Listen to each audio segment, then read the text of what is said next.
Hello मेरे प्यारे बच्चों, कैसे हो आप। उम्मीद करता हूँ आप लोग बहुत अच्छे होंगे और स्वागत है आपका आपके अपने YouTube चैनल ज्ञान दर्शन में। जी हाँ, सफलता का आपने किया विचार, उस विचार को हमने किया साकार। तो विचार को साकार करने के क्रम में आज हम जो पढ़ाने वाले हैं वो शुरुआत करने वाले हैं वर्णमाला की। बच्चों, हिंदी के अंदर जो नया टॉपिक और पहला टॉपिक आपका होता है वर्णमाला। आज हमारी जो शुरुआत होगी वो वर्णमाला से होगी। बच्चों, पटवारी के एग्जाम में मैंने बताया था आपको 1 से 2 प्रश्न इस टॉपिक से आपके आने वाले हैं, वर्णमाला से। तो तैयार हो जाइए, क्योंकि आज आपको एक नए तरीके से वर्णमाला को जानने का मौका मिलने वाला है। तो बने रहिए हमारे साथ, हम पढ़ते हैं वर्णमाला। देखिएगा, वर्णमाला। बच्चों, सबसे पहले प्रश्न उठता है कि वर्णमाला कहते किसे हैं। मेरा आप लोगों से प्रश्न है, बताइए वर्णमाला किसे कहते हैं। आप सोच रहे हो हमने बचपन से पढ़ा हुआ है, वर्णों के समूह को वर्णमाला कहते हैं। क्या कहते हैं? वर्णों के समूह को वर्णमाला कहते हैं। मैं आपको अच्छे से बताता हूं कि वर्णमाला, आखिरकार वर्णमाला क्यों कहते हैं इसको। इसके अंदर एक शब्द लिखा हुआ है वर्ण। क्या लिखा है बच्चों? वर्ण। वर्ण बाद में अपन देखते हैं माला। क्या लिखा है? माला। माला आपको पता है किसे कहते हैं। माला मतलब फूलों की माला होती है, मोतियों की माला होती है, और जैसे कभी कुछ विरोध करते चप्पलों की माला होती है। तो मालाओं के कई प्रकार होते हैं। जैसे कि मैं मान लो एक माला का यहाँ पे बनाता हूँ आपके सामने। ये एक माला है और ये लगे हैं इसमें मोती। ये क्या लगे हैं बच्चों? ये लगे हैं इस माला के अंदर मोती। ये हमने माला में मोती पिरो दिए हैं बच्चों। क्या पिरो दिए हैं? मोती। अच्छा, आप मुझे बताइएगा क्या जब माला बनी हुई है तो मैं इस मोती को निकाल के यहाँ पे कर सकता हूँ क्या? नहीं कर सकता। यदि मुझे इस मोती को निकाल के यहाँ पहुँचाना पड़ेगा तो मुझे माला को तोड़ना पड़ेगा, और टूट जाती है तो वो माला नहीं बचती है। यदि मैं इस मोती को निकाल के यहाँ कर सकता हूँ क्या? इस मोती को निकाल के यहाँ कर सकता हूँ क्या? इस मोती को निकाल के यहाँ कर सकता हूँ। मतलब मैं कोई भी मोती को निकाल के दूसरी जगह पे उसको स्थान नहीं परिवर्तित कर सकता। तो ये सारे मोती क्या हैं? एक क्रम में लगे हुए हैं, जिसको हम बोलते हैं व्यवस्थित क्रम में। काय में लगे हुए बच्चों? व्यवस्थित क्रम में। और हम पढ़ रहे हैं क्या? वर्णमाला। हम क्या पढ़ रहे हैं बच्चों? वर्णमाला पढ़ रहे हैं। और ये क्या है?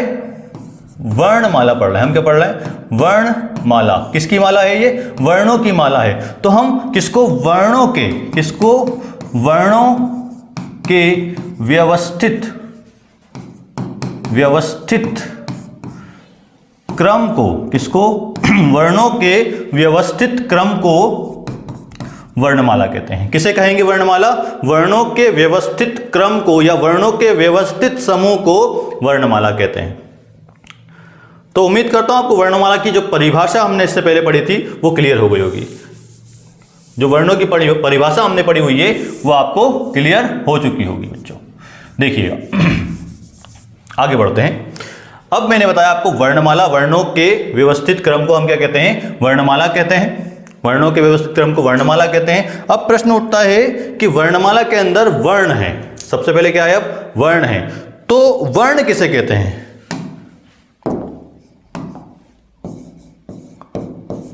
वर्ण किसे कहते हैं बच्चों?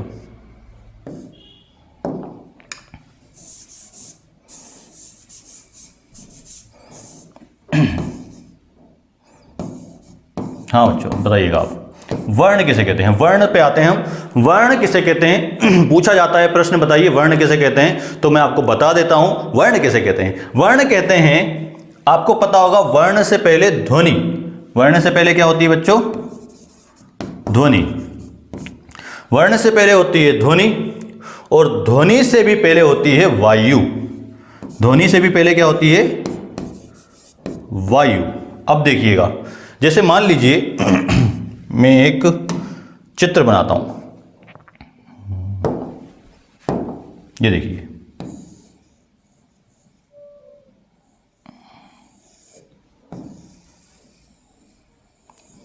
बच्चों ये है, आपको पता है, ये है डोनाल्ड ट्रंप। ये क्या है? Donald Trump. ये डोनाल्ड ट्रंप है, और डोनाल्ड ट्रंप के हैं फेफड़े। ये क्या है बच्चों? डोनाल्ड ट्रंप के फेफड़े।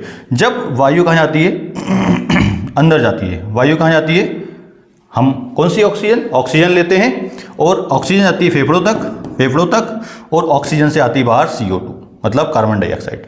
अंदर ली ऑक्सीजन, बाहर गई CO2। और ऑक्सीजन और CO2 या कार्बन डाइऑक्साइड है क्या वास्तव में? ये दोनों के दोनों वायु होती है। क्या होती है? वायु। हम वायु अंदर ले रहे हैं और वायु छोड़ रहे हैं, वायु अंदर ले रहे हैं और वायु छोड़ रहे हैं। तो वायु जब निकलेगी तभी हमारे मुख से ध्वनि निकलेगी, वायु निकलेगी तभी ध्वनि निकलेगी। बिना वायु निकले कोई ध्वनि निकल सकती है क्या? आप खुद विचार कीजिए, आप बोल के देखिए, आप मुंह बंद कीजिए, कोई वर्ण बोल के देखिए, कोई ध्वनि निकाल के देखिए, निकल रही है क्या? मैं कोशिश करता हूं,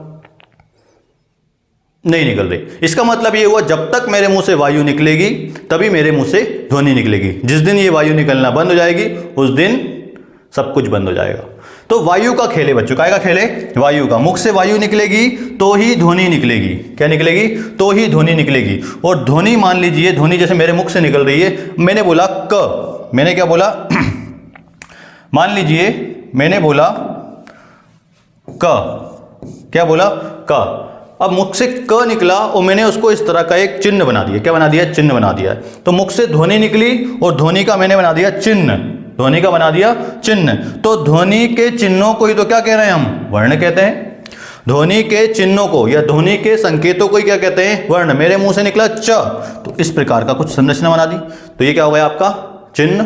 तो ये ध्वनि के ही संकेतों को या ध्वनि के चिन्हों को ही क्या कहते हैं हम? वर्ण कहते हैं। क्लियर है बच्चों?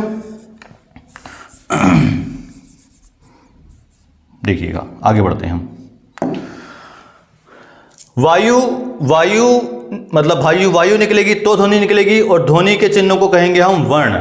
जैसे कि अब वर्ण किसे कहते हैं? ध्वनि के चिन्हों को। जैसे मैंने लिखा, मान लीजिए यहाँ पे लिखा क, यहाँ लिखा म और यहाँ लिखा ला। ये वर्ण है। ये क्या है? वर्ण है। क, म और ला।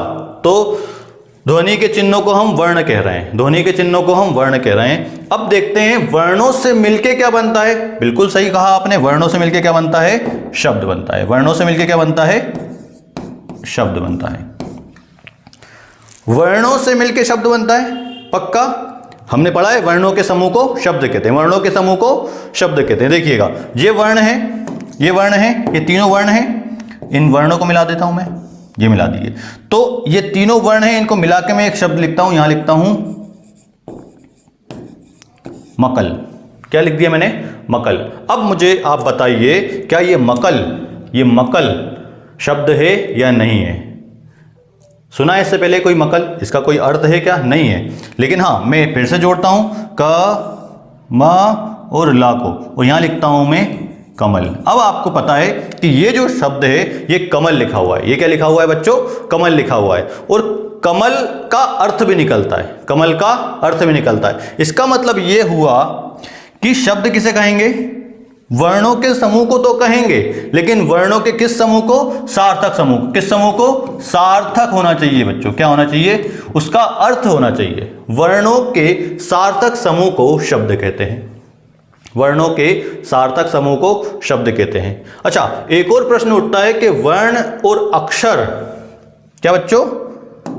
कुछ लोगों को नहीं पता कि वर्ण किसे कहते हैं और अक्षर किसे कहते हैं, नहीं पता। और शब्द को ही कुछ बच्चे पद भी कहते हैं। क्या कहते हैं अपन इसको? ही पद भी कहते हैं, या तो शब्द कह लो या पद कह लो, लेकिन थोड़ा अंतर होता है। अब देखिए, इस अंतर को समझाने की मैं कोशिश करता हूं आपको। देखिएगा, मैं एक नई स्लाइड लेता हूं। देखिए, मैंने बोला एक है आपका शब्द और एक है आपका पद। एक शब्द है और एक पद है। हम इस शब्द को और पद को समझने वाले हैं। देखना, मैं एक वाक्य लिखता हूं, जैसे मैं लिखता हूं यहां पे, राम ने रावण को मारा। राम ने रावण को मारा। क्या लिखा है बच्चों? राम ने रावण को मारा। मैंने बोला कि वर्णों के समूह को क्या कहते हैं? शब्द कहते हैं। जैसे मान लीजिए क्या लिखा है? रा, ये लिखा है आ, इसको हटा देते हैं। जैसे मान लीजिए ये लिखा है रा, ये लिखा है मा। ये वर्ण है, इनको जोड़ा हमने तो बन गया राम। तो ये क्या हो गया? शब्द हो गया। वर्णों के सार्थक समूह को शब्द कहते हैं। या इसको आप और भी तोड़ सकते हो, रा के अंदर बड़ा आ भी है और माँ के अंदर छोटा आ भी है, आप इसको भी तोड़ सकते हो। लेकिन हमने नहीं तोड़ा, हम ऐसे करते हैं, रा और माँ ये क्या है? शब्द है। तो शब्द, तो वर्णों के समूह को शब्द कह रहे हैं, तो फिर पद किसे कह रहे हैं? अभी मैंने बताया पद और शब्द लगभग एक जैसे होते हैं, लेकिन आज हमको इस शब्द का और पद का अंतर पता चलने वाला है। तो देखिएगा क्या अंतर होता है, और यकीन मानिए ये आपको समझ में भी आ जाएगा। देखिएगा, राम, जब राम जी क्या है, राम जी अकेले हैं, मतलब जब शब्द कोई अकेला लिखा हुआ है तो वो क्या कहलाएगा? यहां पे वो शब्द कहलाएगा। वो क्या कहलाएगा? शब्द कहलाएगा। लेकिन जब राम किसी वाक्य में प्रयोग हुआ है तो वो पद है। यही नहीं, जैसे ने भी क्या है? शब्द है, लेकिन वाक्य में है तो पद है। रावण भी क्या है? एक पद है। को भी क्या है? एक पद है। मारा भी क्या है? एक पद है। मतलब ये पदों पदों के समूह है। क्या है बच्चों? पदों के समूह है।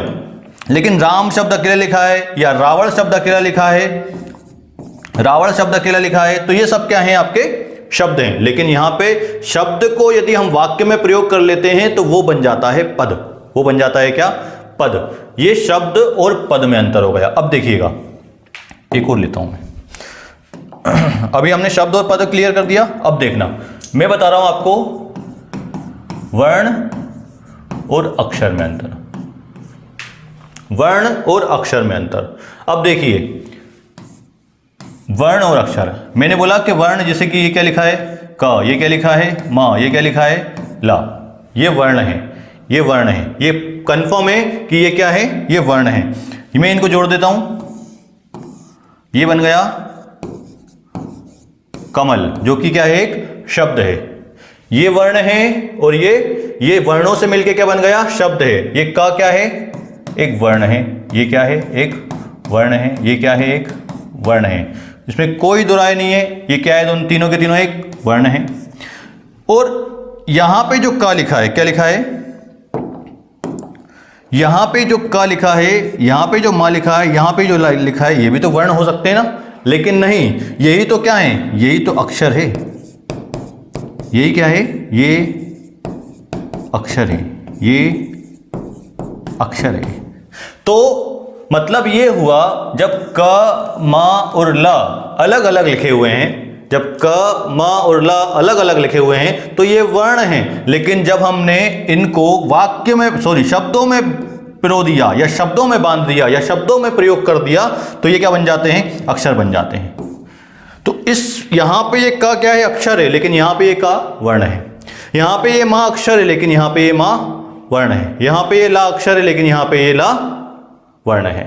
तो उम्मीद करता हूं वर्ण और अक्षर में आपको समझ में आ गया होगा और अंतर समझ में आ गया होगा। देखिएगा, आपने सुना होगा कि 3 अक्षर का मेरा नाम उल्टा सीधा एक समान। क्या बोला? 3 अक्षर का मेरा नाम उल्टा सीधा एक समान। जैसे मान लीजिए मैं बोलूं नमन, 3 अक्षर का मेरा नाम उल्टा सीधा एक समान, चाहे यहां से पढ़ लो चाहे यहां से पढ़ लो।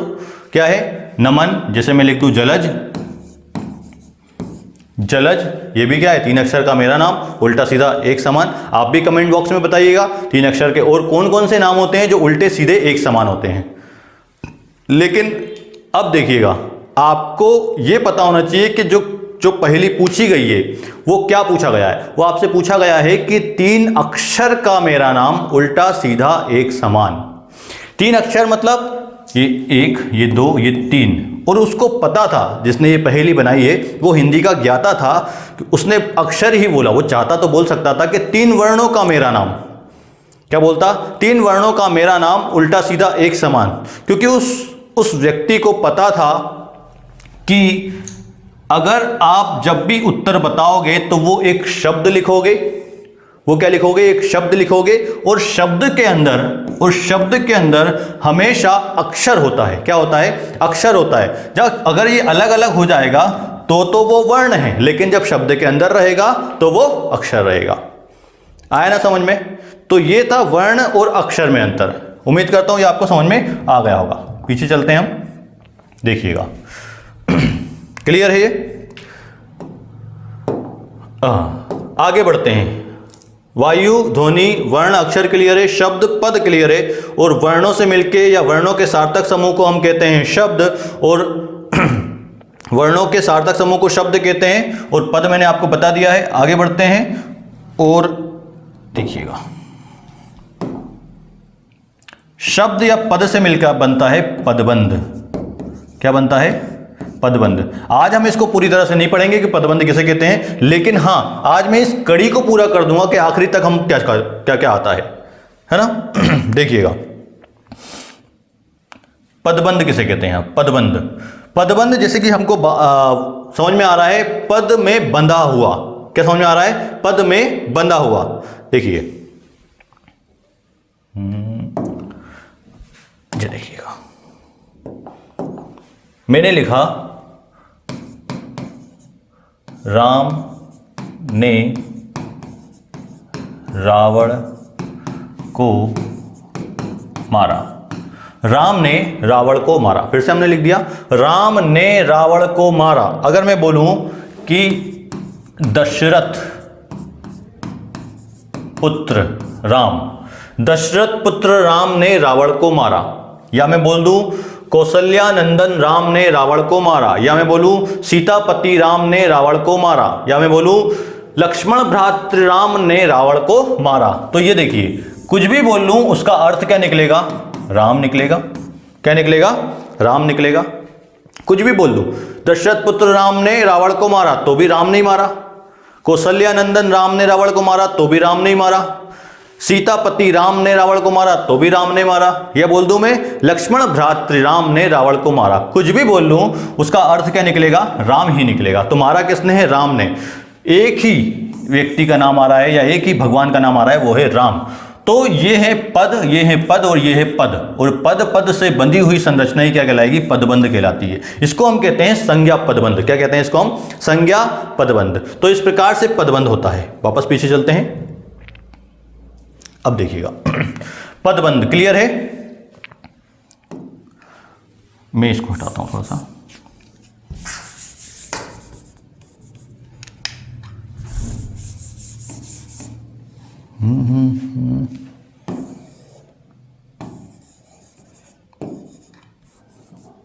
अब देखिएगा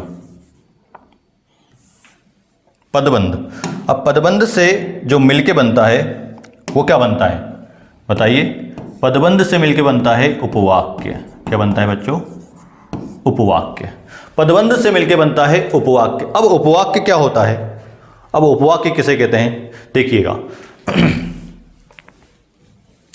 अब उपवाक्य किसे कहते हैं अपन देख लेते हैं।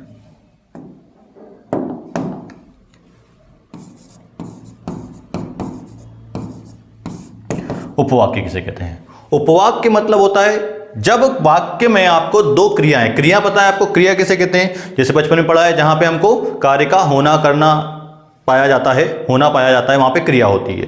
तो क्रिया किसे कहते हैं? हम इतना समझ लेते हैं अभी कि जिस शब्द के अंत में क्या लगाओ? ना लगाओ। जैसे खाना, पीना, उठना, बैठना, चलना, दौड़ना, जाना, आना, ये सब क्या है? क्रिया है। तो उपवाक्य मतलब होगा जहां जिस वाक्य में दो क्रियाएं होंगी वहां पे दो उपवाक्य होंगे। जहां पे क्या होंगी? दो क्रियाएं होंगी, वहां पे दो उपवाक्य होंगे। जैसे मैं बोलूं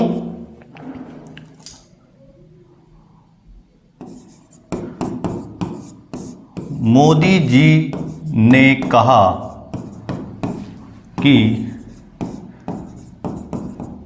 अच्छे दिन आएंगे। मोदी जी ने कहा कि अच्छे दिन आएंगे।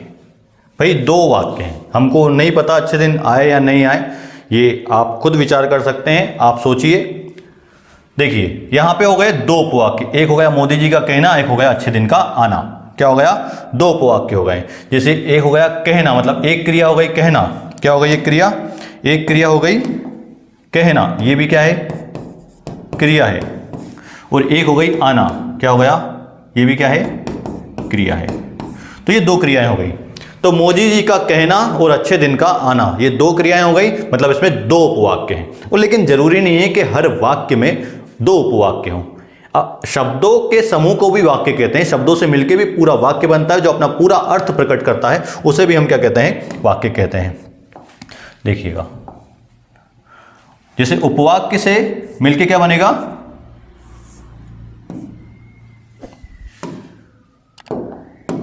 उपवाक्य से मिलके बनेगा वाक्य। क्या बनेगा बच्चों? वाक्य बनेगा।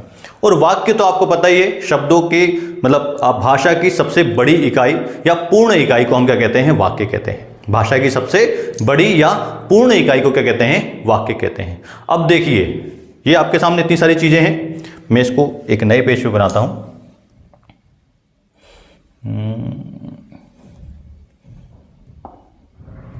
अब देखिएगा, ये लिखा है आपका वर्ण, वर्ण से मिलके बना शब्द या पद, पद से मिलके बना पदबंध, पदबंध से मिलके बना उपवाक्य, और उपवाक्य से मिलके बना वाक्य। हमको जो पता है, हमको जो सबसे ज़्यादा पता होता है, और इसके भी पहले आती है आपकी ध्वनि, और ध्वनि को ही कहते हैं क्या? एक और शब्द दिया गया है ध्वनि को, ये पूछा गया प्रश्न है आपके एग्जाम में। ध्वनि को हम कहते हैं स्वनिम। क्या कहते हैं बच्चों? एक सेकेंड,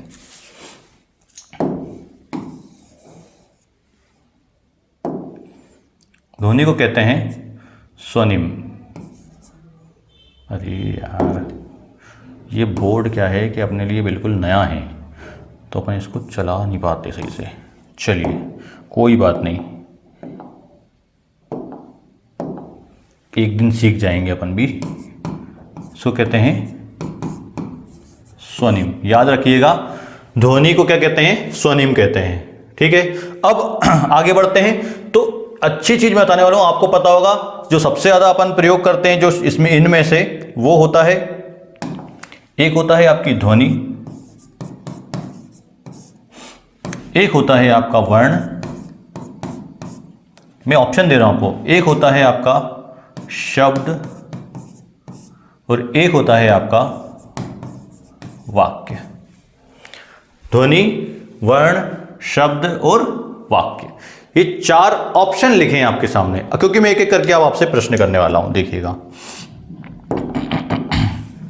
पहला प्रश्न ये रहा कि बताइए भाषा की सबसे छोटी इकाई, भाषा की सबसे छोटी, भाषा की सबसे छोटी इकाई कौन सी होगी? भाषा की सबसे छोटी इकाई कौन सी होगी? तो ऑप्शन आपके सामने है, बताइए आंसर क्या होगा। तो जी हाँ, आप बिल्कुल सही कह रहे हैं, सही सोच रहे हैं। जी हाँ, वो होगा क्या? ध्वनि।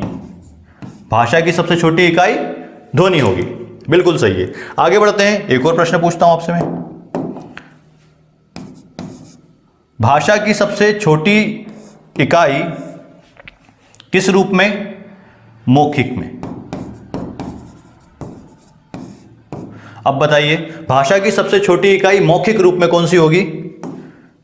तो बिल्कुल सही, फिर से आप लोग सही हैं। जी हां, फिर से क्या है? ध्वनि है।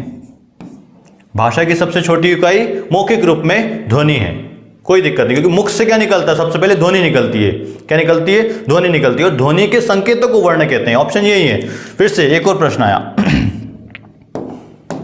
भाषा की सबसे छोटी लिखित इकाई कौन सी इकाई? लिखित इकाई।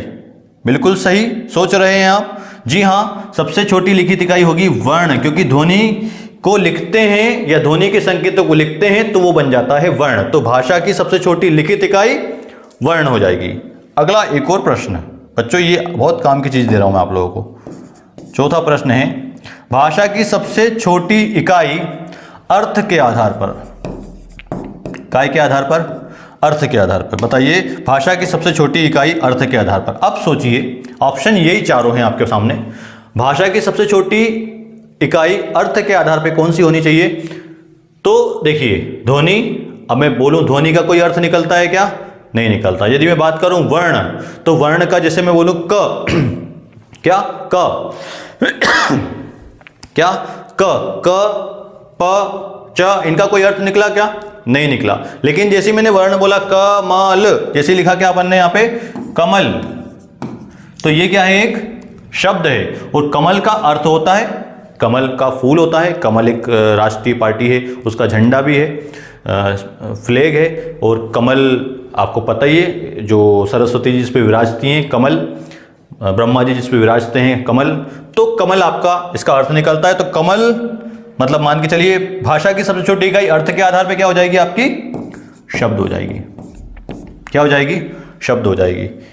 मैं बात करूं नंबर 5, भाषा की सबसे छोटी इकाई के आधार पर भाव या व्यवहार के आधार पर।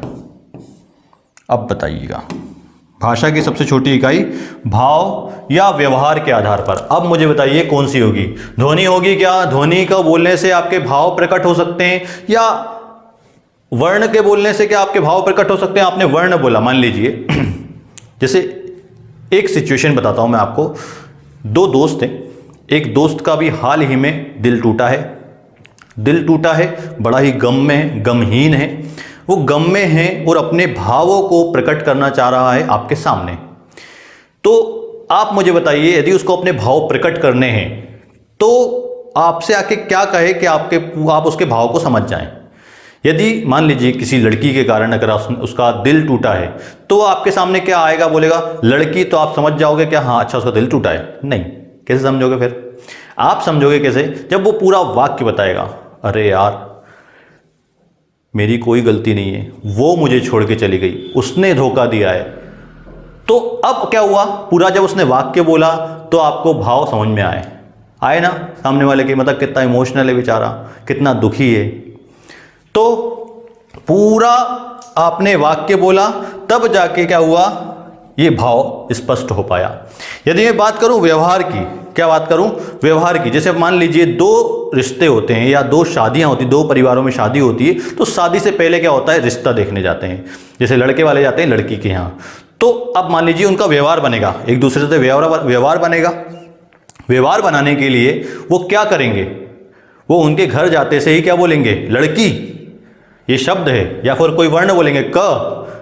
नहीं, लड़की बोलेंगे तो नहीं चलेगा। या फिर क्या बोलेंगे? चाय?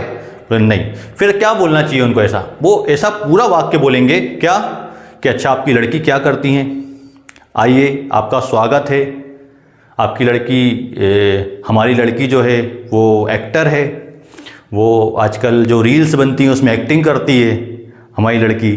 और आपका लड़का क्या करता है? हमारा लड़का भी, मतलब हमारा लड़का तो फौज में है, जो आपको पता है, जो फौजी जो गेम चल रहा है पबजी या और भी दूसरे, उसमें वो फौजी का रोल करता है, उसमें अच्छा वो फौजी बना हुआ है। तो फिर वो बोलते हैं अच्छा ये तो बहुत, हम तो ऐसे ही रिश्ता ढूंढ रहे थे, अब तो हमारे और आपकी बिल्कुल बनेगी, अब शादी पक्की करते हैं। तो इस तरह से क्या होता है, फिर और आगे बढ़ेगी बात, फिर शादी हो जाएगी। फिर क्या है, तो आपको पता ही है संस्कार कितने होते हैं? 16 संस्कार होते हैं, जिसमें से 15वां संस्कार होता है विवाह संस्कार, और फिर उसके बाद होता है अंतिम संस्कार। तो आगे बढ़ते हैं। जोक सपाट भाव या व्यवहार के आधार पे आप समझ में आ गया होगा कि भाषा की सबसे छोटी इकाई जो होती है वो क्या होती है मेरे प्यारे बच्चों? वो होती है वाक्य। तो ये आपके सामने मैंने क्या रख दिया है या क्या बता दिया है, आप खुद सोचिए कि भाषा की सबसे छोटी इकाई की बात होगी तो ध्वनि। यदि मान लीजिए ध्वनि ऑप्शन में नहीं है तो आपको दिख रहा है वर्ण, है ना। भाषा की सबसे छोटी इकाई मौखिक रूप से ध्वनि, भाषा की सबसे छोटी इकाई लिखित रूप में वर्ण, भाषा की सबसे छोटी इकाई अर्थ के आधार पे शब्द, और भाषा की सबसे छोटी इकाई भाव या व्यवहार के आधार पे वाक्य होता है। तो उम्मीद करता हूं आपको ये क्लियर हो चुका होगा, है ना बच्चों। अब देखिएगा, वायु, ध्वनि को बोलते हैं स्वनिम, वर्ण या अक्षर, शब्द या पद, पदबंध, उपवाक्य और वाक्य। यहां तक हमारी सारी चीजें क्लियर हैं, क्योंकि हम वर्णमाला पढ़ रहे हैं। तो वर्णमाला किसे कहते हैं? वर्णमाला, क्योंकि वर्णों के सार्थक समूह को वर्णमाला कहते हैं। हम आ गए हैं काय पे? वर्णों पे बच्चों। काय पे आ गए हम? वर्णों पे। देखते हैं, आगे बढ़ते हैं।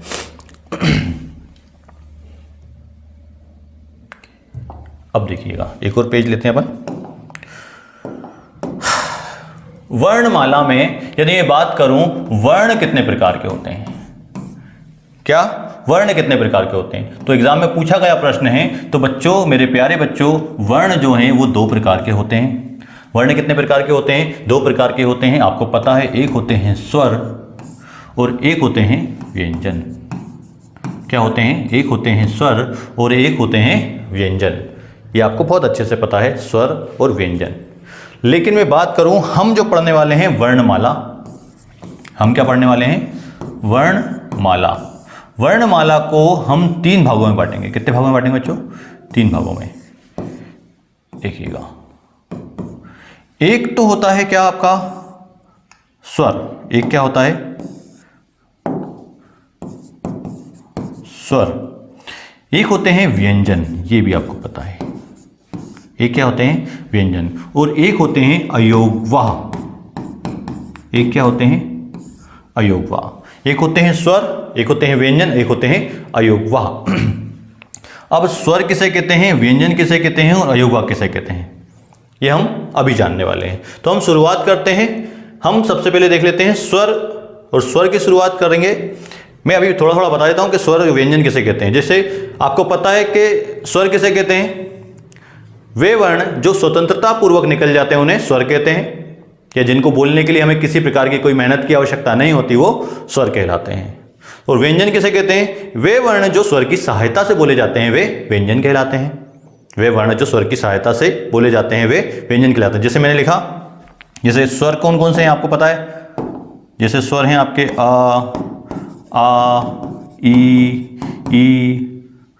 ऊ, री, ए, आए, ओ और औ। ये स्वर है ना? किस कोई आ से अनार या आ से आम वाला तो नहीं है कि भाई इसको आ से अनार या आ से आम कहते हैं। कुछ लोग बच्चे होते हैं जो इसको आम भी कहते हैं। क्या कहते हैं? इसको आम कहते हैं। अच्छा, इसका भी मैं आपको भ्रम तोड़ देता हूं, देखिएगा। जैसे मैं यहां पे लिखता हूं, मैंने आम खाया। मैंने आम खाया। क्या लिखा है बच्चों? मैंने आम खाया। आप बोल रहे हो ये आ से अनार, ये बड़ा आ से आम। ये क्या है? बड़ा आ से आम। अब देखना, यदि मैं इसको ऐसे लिख दूं,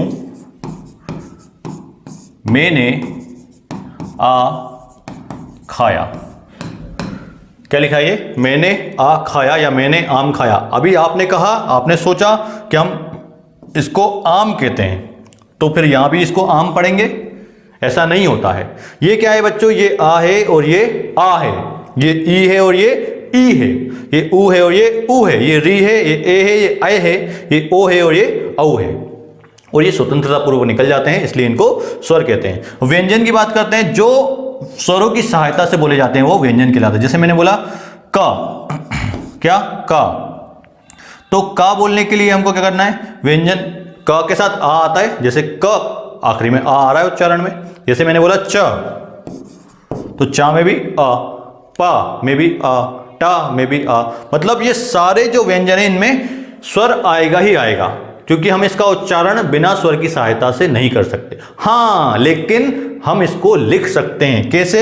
हलंत लगा के। कैसे लिख सकते हैं इसको? हलंत लगा के। मतलब इसको हम ऐसे कर दें और ऐसे कर दें, तो ये ऐसे लिख सकते हैं हम। ये पूरा का है, जैसे इसको चा और आ, तो ये पूरा चा है।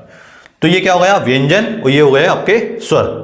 मैं उम्मीद करता हूँ आपको समझ में आ गया होगा। स्वरों की संख्या होती है 11 और व्यंजन होते हैं, मूल व्यंजन होते हैं 33। कितने होते हैं? 33। अयोगवाह। अयोगवाह किसे कहते हैं? आपको पता होगा, ये 2 होते हैं। एक होता है अम और एक होता है आहा। एक होता है अम और एक होता है आहा। देखिएगा, ये अम किससे मिलकर बना है? आ, और कुछ लोग बोलते हैं ना या आ या माँ। हम इसका भी आपकी बहुत सारी चीजें क्लियर करेंगे कि ये अम होता क्या है वास्तव में। और ये होता है आपका आ और हा मिलके। मतलब अयोगवाह, मतलब ना तो इनका योग स्वर से हो पाया है और ना ही इनका योग व्यंजन से हुआ है। उसके बावजूद उसके भी ये अर्थ वहन करते हैं, इसलिए क्या कहते हैं? इनको अयोगवाह कहते हैं। देखना, स्वर से नहीं हो पाया क्योंकि स्वर क्या बोल रहा है? हम तो स्वतंत्र आते हैं, हमें किसी व्यंजन की आवश्यकता नहीं है, हम तो स्वर हैं। तो ये स्वर नहीं है क्योंकि इसमें क्या आ रहा है? व्यंजन आ रहा है। व्यंजन तो हो सकता है, व्यंजन तो बोल रहा है मुझे स्वर चाहिए, इसमें भी इसमें भी स्वर है। हाँ, व्यंजन बोला स्वर चाहिए, इसमें भी स्वर है, तो ये स्वर है, इसमें भी है, तो ये व्यंजन हो सकता था। लेकिन व्यंजन पूरा क्या बोल रहा है कि मुझे मेरे बाद में स्वर चाहिए। कहाँ चाहिए? मेरे आगे स्वर आता है। लेकिन इसमें कहाँ पे आता है? इसमें पहले स्वर आता है, इसलिए ये व्यंजन भी नहीं है। ना तो इसका योग स्वर से हुआ है और ना ही इसका योग व्यंजन से हुआ, इसलिए ये अयोगवाह है। उम्मीद करता हूं आपको ये समझ में आया होगा, क्योंकि हम शुरुआत करने वाले हैं अब स्वर की। स्वर की, है ना बच्चों। आज हमने जान लिया है कि वर्णमाला कहते किसे हैं। अगले लेक्चर में आपको मैं स्वर बहुत अच्छे से बताने वाला हूं। आप इस वीडियो को लाइक, शेयर और सब्सक्राइब जरूर कीजिएगा, ताकि आपको अगले वीडियो का नोटिफिकेशन मिल जाए, जिसमें मैं आपको स्वर पढ़ाऊंगा। और याद रखिएगा कि ये स्वर ऐसे पढ़ाए जाएंगे आपको कि एक बार पढ़ लो, आपको दूसरी बार पढ़ने की आवश्यकता नहीं पड़ेगी। एकदम बारीकी से आपको स्वर पढ़ाने जाने वाला हूं मैं आपको, ठीक है। तो हमारे इस वीडियो को लाइक, शेयर, सब्सक्राइब जरूर कीजिएगा। तो हम मिलते हैं अगले लेक्चर में, क्योंकि सफलता का आपने किया विचार को हमने किया साकार। तो उस विचार को साकार करेंगे। तो हम मिलते हैं अगले वीडियो में। तब तक के लिए नमस्कार, जय माता दी।